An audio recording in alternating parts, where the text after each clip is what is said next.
Meus irmãos, é com muita alegria que desenvolveremos hoje um tema tão importante para Dona Ivone, Charles, a quem nós devemos prestar bastante atenção e refletirmos sobre as suas experiências e as suas reencarnações.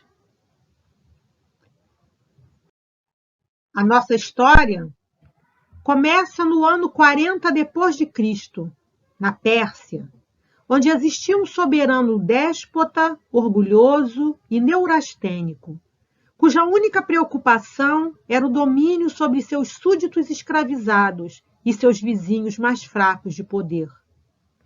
Chamava-se Sacaran, o temível, porque suas leis férreas a ninguém poupava. Culpados e inocentes indefesos eram arbitrariamente esmagados, sem possibilidade de escapar da punição do soberano. Era rico, belo, soturno e rude, governador muito poderoso com apego ao poder e autoridade. Jamais sorrindo, sempre preocupado, inquieto, era um homem infeliz, avesso a quaisquer intimidades sociais. Dir-se-ia incapaz de um gesto ameno, criando leis arbitrárias, promovendo guerrilhas, ordenando saques e matanças. Sacaran, não obstante, era culto. Contava com 15 esposas, escolhidas entre as maiores belezas, perfeições plásticas, que vicejavam ociosamente nos belos jardins do seu palácio. Sacaran não as amava e nem se inclinava a preferências. Porém, no aniversário de Sacaran, Osman, o seu procurador-geral, convertido ao cristianismo, trazia o ideal de converter o seu soberano, a fim de suavizar o rigor no tratamento com o povo. Osman lhe apresentou uma dádiva, uma joia grega. Eu convido os irmãos a lerem no livro Sublimação essa história contada com riqueza de detalhes, emocionante, que aqui faremos um pálido resumo. Apesar de todos os se esforçarem em agradá-lo, o eterno taciturno não deixava escapar um só olhar de satisfação, um sorriso de agradecimento. O trono, armado a capricho, estava a meio de uma mesa contendo iguarias finas. Uma orquestra de flautas e alaúdes ressoou docemente. Chuvas de pétalas de rosa despejou-se sobre Sacaran. O reposteiro vaporoso do fundo abriu-se lentamente. E uma bailarina seminua, trajada só de flutuantes véus, loura e formosa como um sol, apareceu em ritmos graciosos. A bailarina demorou-se num giro pelo salão. Não teve pressa de se ir postar aos pés do soberano, cumprimentando-o como seria de dever. Entrara bailando, continuava a bailar. Resplandecia. Entretanto, a deusa humana parecia não se preocupar com o poderoso aniversariante. Dançava, apenas dançava. Sacaran sentiu o descaso, franziu o senho, feições mais duras, e um frêmito de pavor correu pelo dorso dos convivas. De repente, a bailarina em ritmos caprichosos e requebros ardentes, ligeira, vivaz, sedutora e irresistível, aproxima-se da mesa do festim, verga o dorso sobre a mesa semicaída de costas, retira da fruteira uma cereja, trinca-a nos dentes e exclama, risonha: "Salve, meu príncipe amado!" Mas, subitamente, atrevidamente, virou-se atravessando-se sobre a mesa e, rápida, meteu o resto da cereja pela boca do soberano e fugiu, continuando-se a dançar. Os guardas palacianos esperavam angustiados a ordem de pegarem a jovem e entregarem ao carrasco. Mas a deusa dos templos gregos, senhora do que fazia, sempre bailando, fitou de frente o monarca. A ordem de prendê-la e chicoteá-la não foi dada.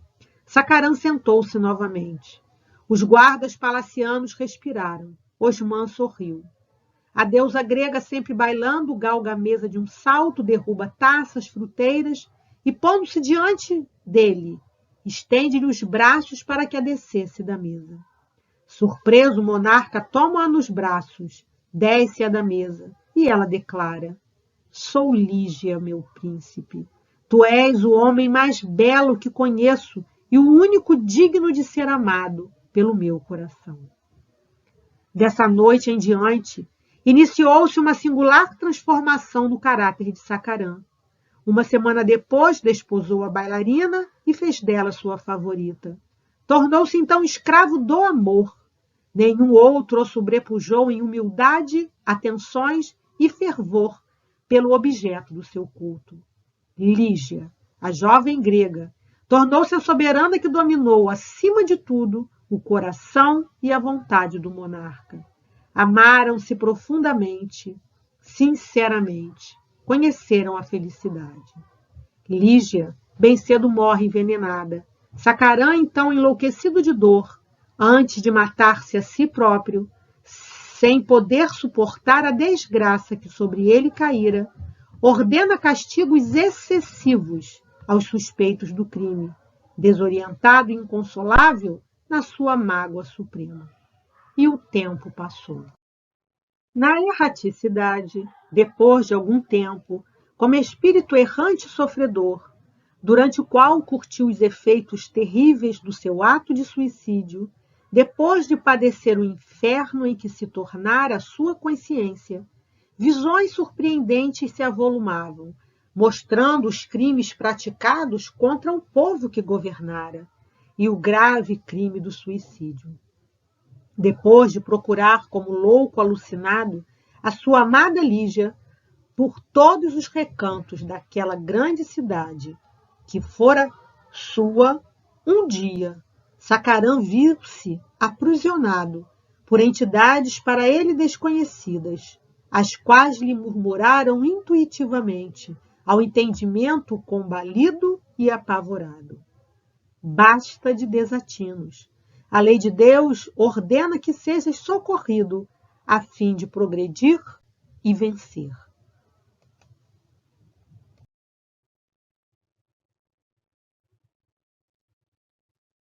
Sacarã reencarnou-se na Pérsia, no seu próprio reino, na própria cidade onde resplandecera como um sol, e cujas suas vontades eram leis. Mas voltou para sofrer o rigor das próprias leis que havia criado para os seus antigos súditos. Agora, ele era mendigo, miserável, escravo, filho de senhores tiranos e violentos. É o infeliz que a lepra corrói, fazendo-o sofrer a dolorosa consequência dos desvios percorridos enquanto soberano. Ele vive solitário, faminto, maltrapilho, sem lar, sem família, pelas sarjetas onde reinou, a quem as autoridades impõem que se vá para o campo, que se refugie em uma caverna, para não contaminar a cidade. Sofre, além do mais, sente saudades indefiníveis daquele amor que lhe tortura a alma. Sofria, acima de tudo, o desejo não satisfeito de amar e ser amado. É que a sua Lígia não o acompanhara nessa existência punitiva. Um dia, através de um discípulo do Cristo, que trazia uma mensagem de amor e esperança para os desgraçados, as doces vozes do cristianismo consolaram a sua alma e lhe abriram a estrada nova para porvir. Fez-se cristão, foi ouvido e socorrido pelo bom homem e consolou-se. A figura excelsa do Filho de Deus apossou-se de sua alma para sempre, para nunca mais deixá-la. Suas lágrimas estancaram-se, a esperança eliminou-lhe o coração e a vida. As vozes do Cristo povoaram a sua solidão, e ele morreu confiante na sombra da sua caverna, e o tempo passou.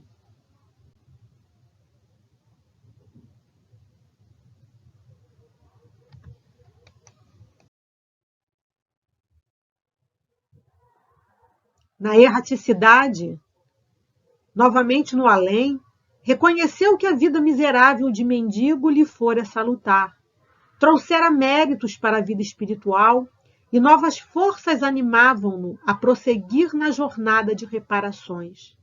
Fora resignado, não murmurara jamais contra a penúria da própria situação, procurar os caminhos que conduzem a Deus. O sofrimento só, porém, não basta. Seria necessário também reparações, realizações edificantes para a coletividade. Como agora sabia orar, pediu e obteve do céu ensejos novos para melhorar-se, progredindo moralmente. Reencarna em Roma, a Roma dos Césares, o grande centro da civilização mundial. Ocupa altos postos públicos. É culto, poeta, orador, fino político, escritor. Faz quanto pode por bem servir o povo, de quem se compadece. Sofre com as injustiças que observa praticar enquanto mesmo o povo.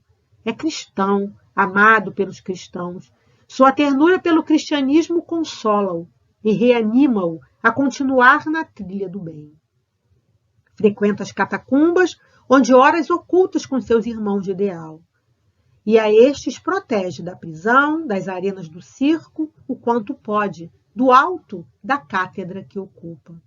Lígia segue-o agora, é sua esposa, e ele o seu escravo de sempre. Mas ela é uma mulher ambiciosa, bela, fascinante como sempre. Atraiçoou o marido, perjurando o matrimônio nos braços de um amante. Ele torna-se suspeito de cumplicidade com os cristãos e é assassinado. E o tempo passou. Reencarnações na Idade Média. O sopro de tragédias persegue esses dois espíritos nos cenários de Roma. Eles se amam, apesar de suas falhas, nunca se abandonam. Reúnem-se hoje e separam-se amanhã, no decurso das encarnações, para se sentirem desgraçados com a ausência um do outro. Voltam a unir-se para se idolatrarem ainda mais. No impulso de amor sempre crescente, amor que tende a sublimar-se na espiral de evolução. Ele foi príncipe, sacerdote, médium, professor, músico, poeta, artista, renovador de ideias, conspirador, operário, amigo dos humildes, protetor dos infelizes. Conheceu novamente tronos e governou. Conheceu prisões, condenações, injustiças, decapitações, riqueza, pobreza, amor. Mas conservava-se fiel à sua fé cristã.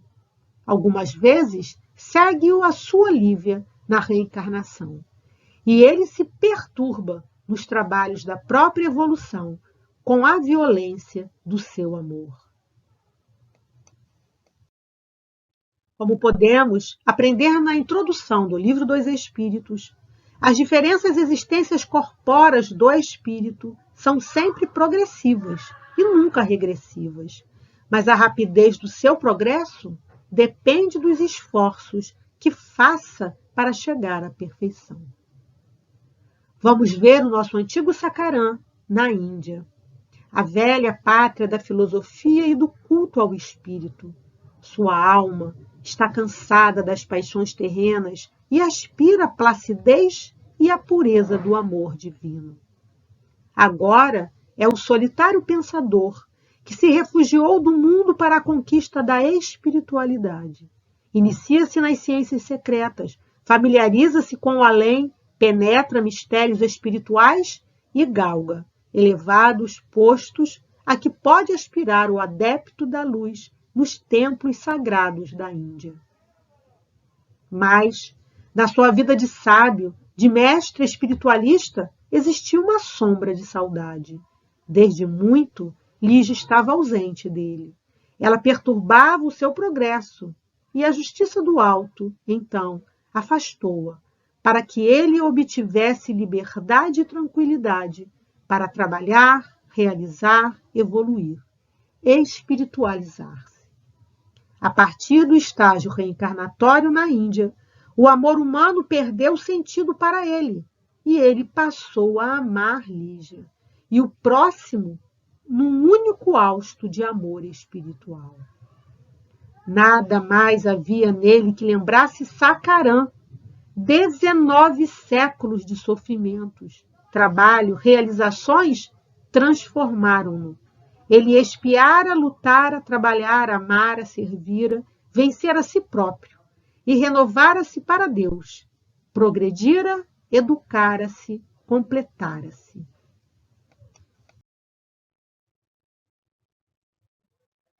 Durante a permanência na erraticidade, desejando acelerar o próprio progresso, juntamente com sua família espiritual, pediram e obtiveram o martírio pela grandeza do nome do Senhor, como exemplos regeneradores para o próximo. Lembramos o item 5 do capítulo 2 do Evangelho segundo o Espiritismo, em que aprendemos que a morte nada mais restará de aterrador. Deixa de ser a porta que se abre para o nada e torna-se a que dá para a libertação, pela qual entra o exilado numa mansão de bem-aventurança e de paz, sabendo temporária e não definitiva a sua estada no lugar onde se encontra, menos atenção presta às preocupações da vida, resultando-lhe daí uma calma de espírito que tira àquela muito do seu amargor. E assim, vamos ver aquele antigo Sacarã, reencarnado agora como Carlos Felipe II, filho de Carlos Felipe I, primogênito, médico, teólogo luterano, também poeta. Vivia realizações benemerentes à luz do Evangelho, eficiente pregador da Boa Nova. Falava da personalidade do Redentor, de sua doutrina de amor e de esperança, e de suas teses e sentenças edificantes. Era amado e respeitado, como um segundo pai, pela irmãzinha menor, a quem educava com esmero e vigilância. Carlos, com 32 anos, bondade incontestável, tolerante e paciente, não era verdadeiramente inclinado aos arroubos do matrimônio. Tinha o ensejo de se consagrar definitivamente aos ideais evangélicos. Possuía uma noiva com suas bodas adiadas por um tempo indefinido, devido ao grave estado de saúde. Porém, essa família de huguenotes, naquela época da noite de São Bartolomeu, pereceu, todos nas mãos do capitão da fé, Luís de Narbonne, fanático religioso, que trucidou, fazendo tombarem mortos. Enquanto Carlos Felipe II falava sobre o Sermão da Montanha, exposição sublime de toda a moral cristã, o segredo da paz entre os homens, porque são normas de cumprimento moral dos deveres de cada um, perante si mesmo, perante as leis do Criador e perante o próximo. Exceto a irmã mais nova, Ruth Carolina de La Chapelle, que havia sido levada para a casa de sua noiva e que mais tarde desempenhou trágica vingança, revoltada com aqueles acontecimentos, sobreviveu. Conforme aprendemos no capítulo 4, item 18 do Evangelho segundo o Espiritismo, duráveis somente são as afeições espirituais. As de natureza carnal se extinguem com a causa que lhes deu origem. Ora, semelhante causa não subsiste no mundo dos espíritos, enquanto a alma existe sempre. A família La Chapelle, reunida em virtude dos méritos conquistados por todos os seus representantes, espíritos afeitos às virtudes do cristianismo, apresentando testemunhos dignos dos verdadeiros discípulos do bem, se preocupam com a situação moral perante as leis eternas de Luís de Narbonne, Ruth Carolina e Otília de Louvigny. Propuseram-se, então, aos labores de auxílio e recuperação dos entes queridos. Carlos Felipe II, que se diria o preceptor espiritual da pequena falange, Na erraticidade novamente, acolheu, esclareceu e orientou os elementos ainda dissonantes daquela família espiritual.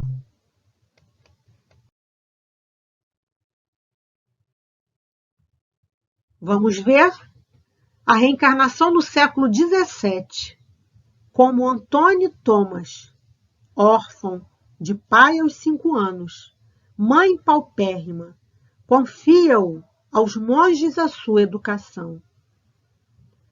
Padre Rômulo de Ambrosini, o Carlos Felipe I, e hoje conhecido como Dr. Bezerra de Menezes, fora seu mestre no convento e o tutelou sem nunca mais se separar dele.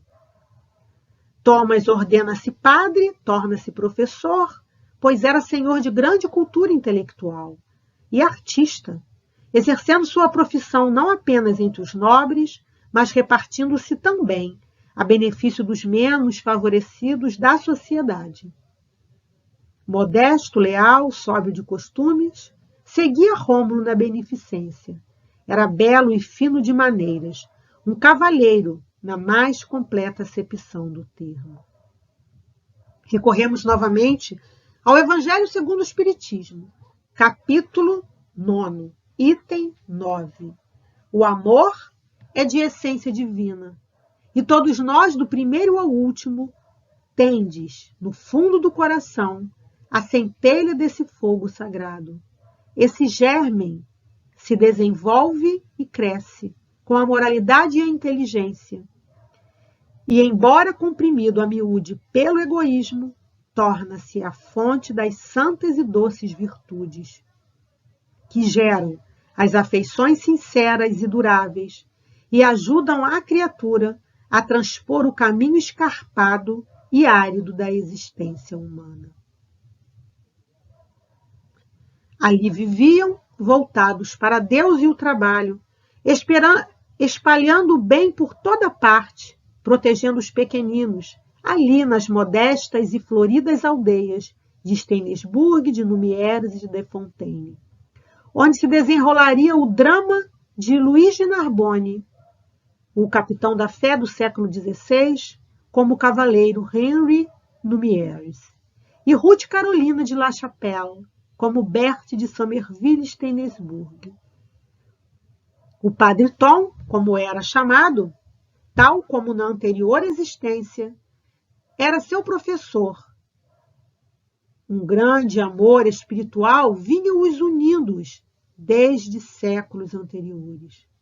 Ali estavam novamente, a face um do outro, ele redimido, ela delinquente, separados pelas circunstâncias expiatórias, ligados, porém, espiritualmente, por um amor inesquecível que os acompanharia para sempre.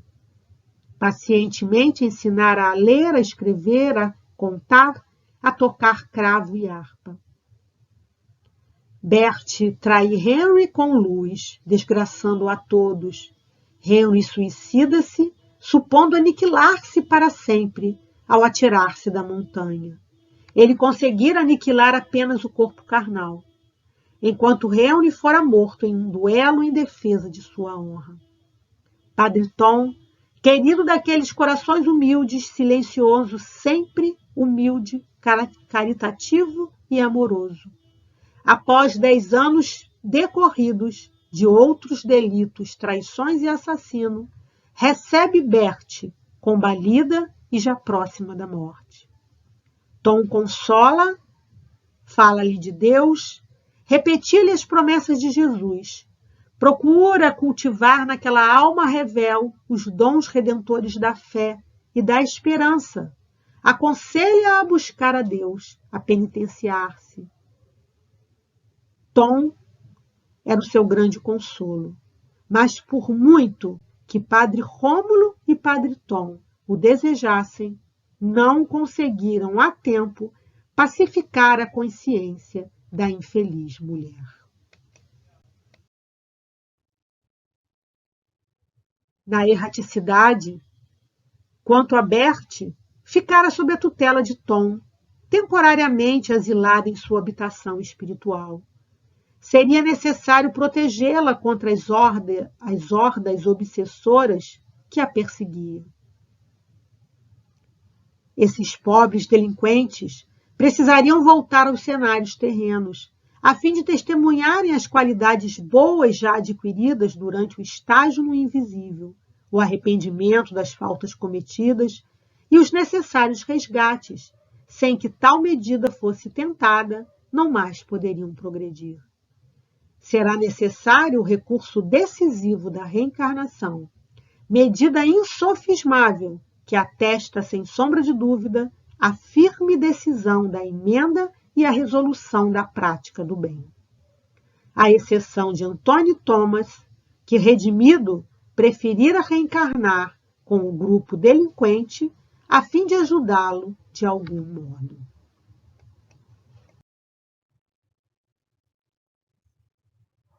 Em uma certa família bretã, na França, à espera de Berthe de Somerville, nasce o Visconde Victor François Joseph de Guzmán d'Alembert. Primogênito, que passara longo tempo no Oriente, agora regressava, jubiloso, ostentando precioso pergaminho de doutor em medicina e em ciências esotéricas.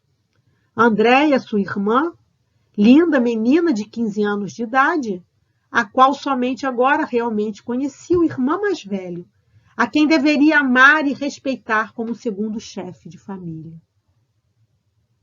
A conversação da família à mesa limitava-se quase que exclusivamente em torno de Victor, que discursava sobre os princípios da doutrina que adotara: a imortalidade da alma, sua origem divina, a reencarnação, a comunicação dos espíritos com os homens, a cura dos enfermos pelos processos espirituais e magnéticos, as faculdades da alma, criada à semelhança de Deus, pelos valores recebidos, as quais devem progredir e se aperfeiçoar, até o auge das próprias possibilidades.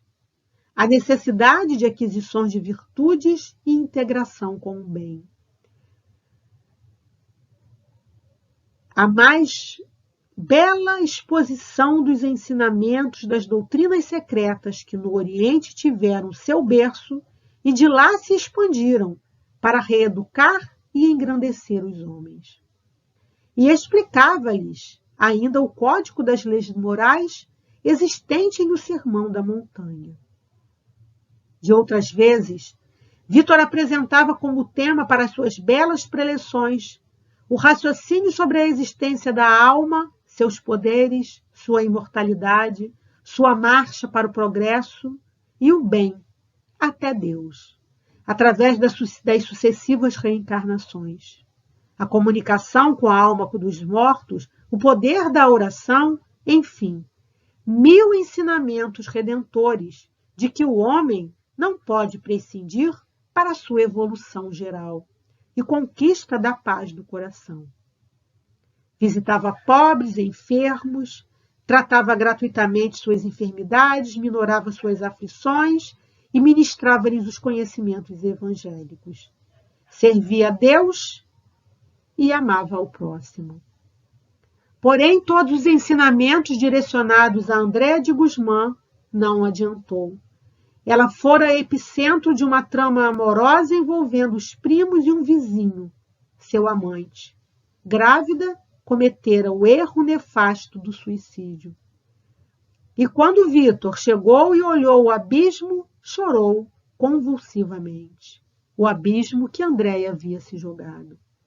Victor retornou ao Oriente para estudar nas grandes doutrinas esotéricas, levou vida humilde e obscura, mas fértil em ações heróicas. Reencarnando em Madrid, no século XIX, como Conde Carlos Ramiro de Montalbán, um jovem madrilenho de 26 anos de idade, herdeiro de tradicional nome da nobreza espanhola, mas na ocasião já havia consumido parte da própria fortuna em obras de filantropia, porquanto Repartia-se em ações benemerentes por toda parte. Mantinha o hospital, protegia órfãos em casa, de caridade e na sua própria residência, o Palácio Montalbán. Fundara com amigos a Associação Beneficente de Recuperação da Juventude, reerguendo almas juvenis, já perdidas no vício, para a vida honesta e aproveitável. Isso, porém, aquele tipo de hospedagem desagradava a sua noiva, a bela Constância de Vilares.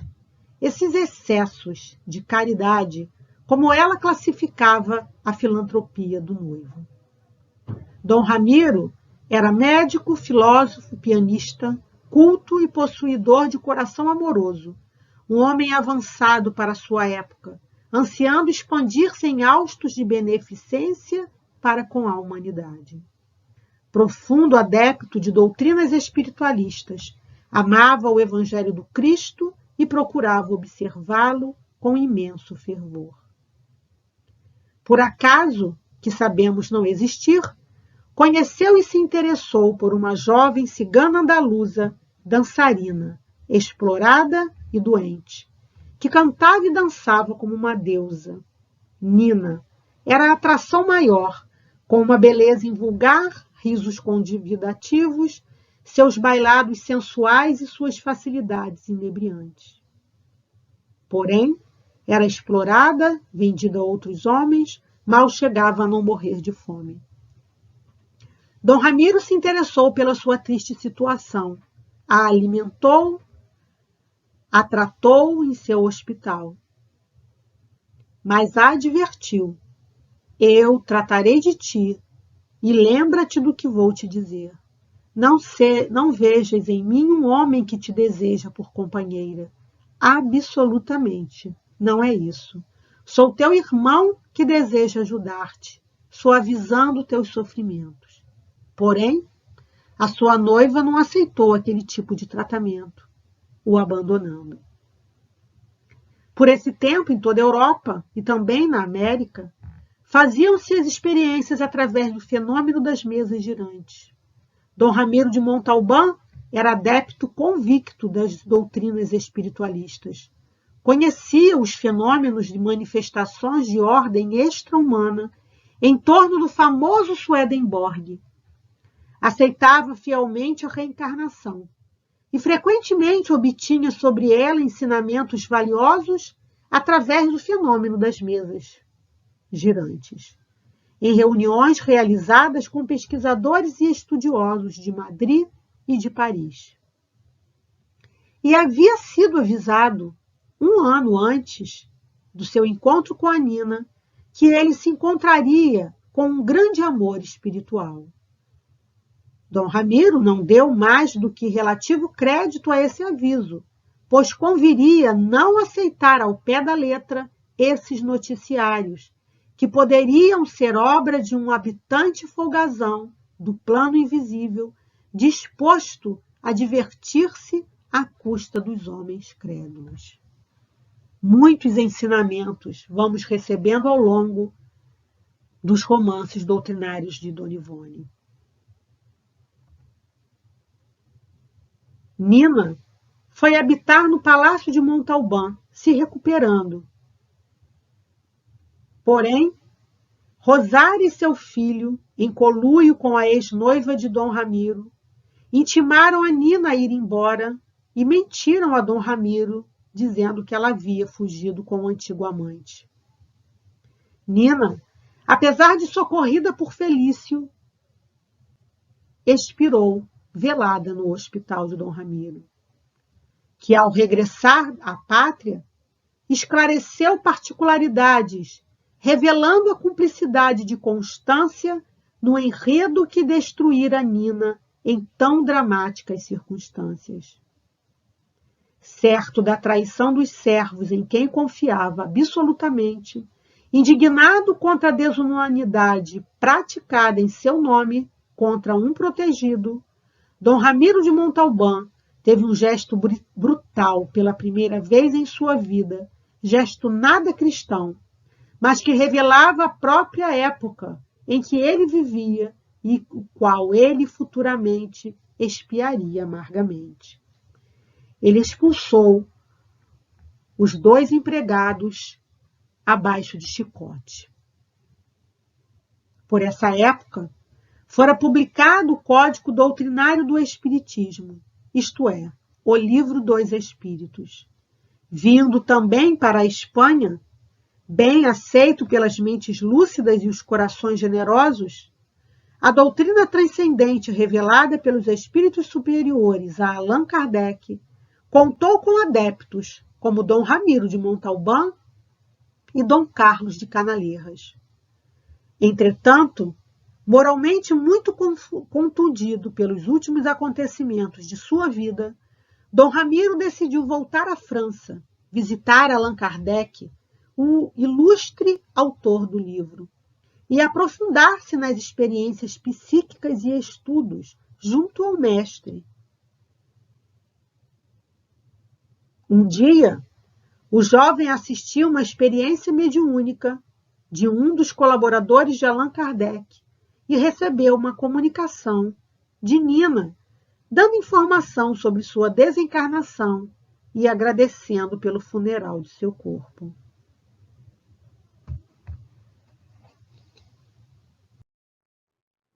E 6 anos se passaram. Dom Ramiro contava agora 34 anos de idade, mas continuava solteiro. Durante esse espaço de tempo, suas faculdades mediúnicas se haviam positivado, e ele podia ver e conversar facilmente com os habitantes do mundo espiritual, quer através da escrita automática, quer através da audição e da mente.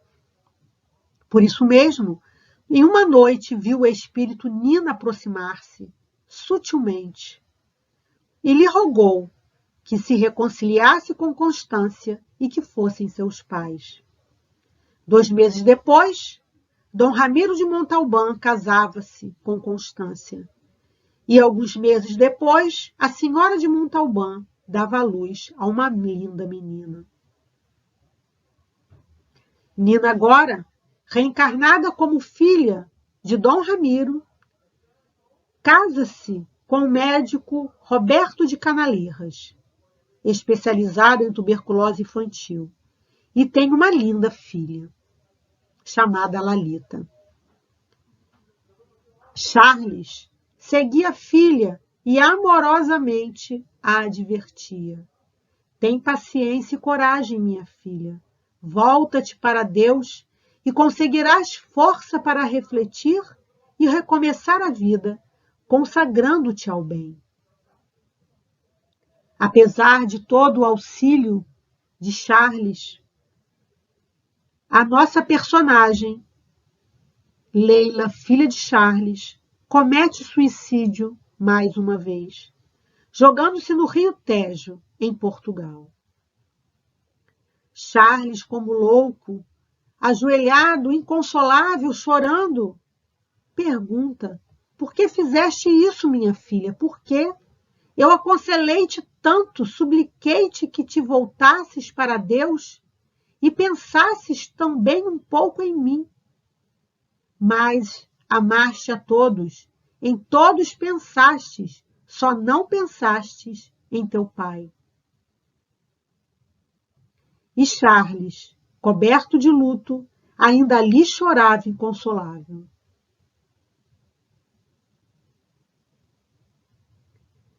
Por isso, Dona Ivone lembrava que viviam novamente a época em que fora filha de Charles.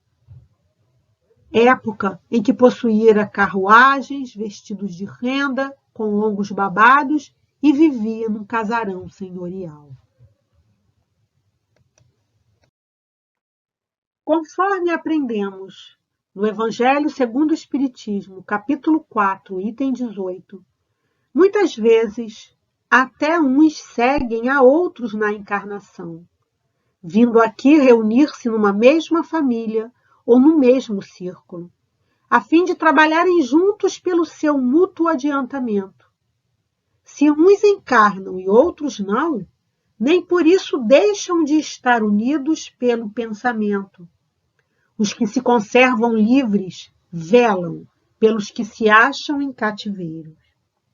E assim, no século XX, como podemos ver no livro Recordações da Mediunidade, para Dona Ivone, do Amaral Pereira, Charles era reconhecido como pai e mais tarde tornou-se assistente ostensivo, auxiliando poderosamente a Vitória nas provações e tornando-se orientador dos trabalhos realizados por Ivone do Amaral Pereira.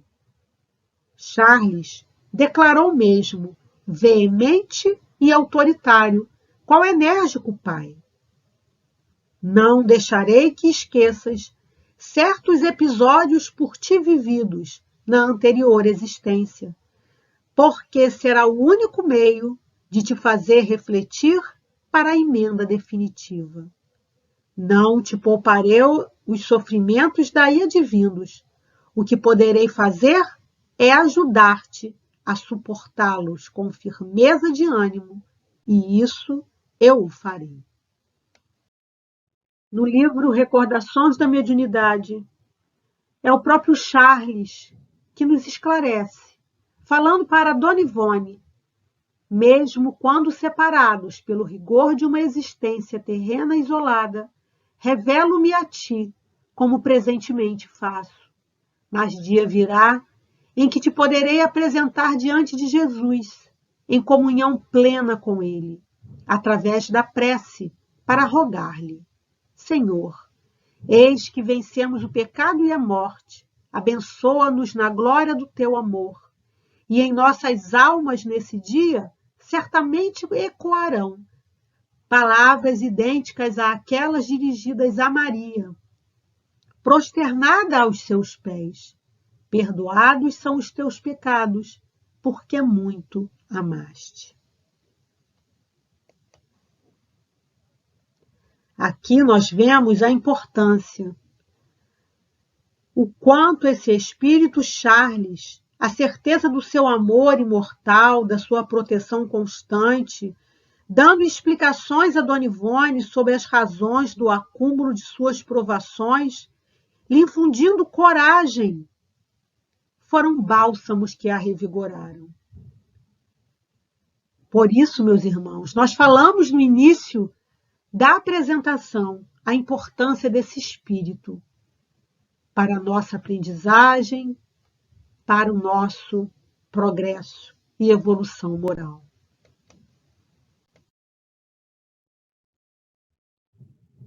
E nos dias presentes, o antigo soberano persa é feliz, serve ao Cristo de Deus, seu mestre, na pessoa do seu próximo, encarnado ou desencarnado, o qual lhe merece todo o amor. Desfruta da confiança do alto, serve a arte, a filosofia, a ciência, o amor, a caridade, prosseguindo sempre na ascensão para a luz. E Lígia segue-o, espiritualmente amada, com ele aprendendo a amar e a servir a Deus. No livro Sublimação, ele fala: eu fui Sacarã. Meus irmãos, fica aqui o convite para estudarmos essas obras de Dona Ivone do Amaral Pereira, para lermos, relermos, para usarmos de base para estudos e pesquisas doutrinárias, pois são todos riquíssimos. Utilizamos os livros Sublimação, Nas Voragens do Pecado, Os Cavaleiros de Lumière, O Drama da Betânia, Um Caso de Reencarnação e Recordações da Mediunidade. Agradecemos muitíssimo a todos pela atenção. Optamos por trazer quase que recortes dos livros para sermos mais fiéis às palavras de Leon Tolstói, de Charles, de Roberto de Canaleiras e da própria Dona Ivone do Amaral Pereira. Gratidão a Dona Ivone pela oportunidade do estudo na apresentação desse trabalho. por todas as obras por ela trazidas através da sua mediunidade, por todo o seu trabalho na seara espírita, pelos esclarecimentos doutrinários e também pelo Grupo Espírita Ivone Pereira. Gratidão.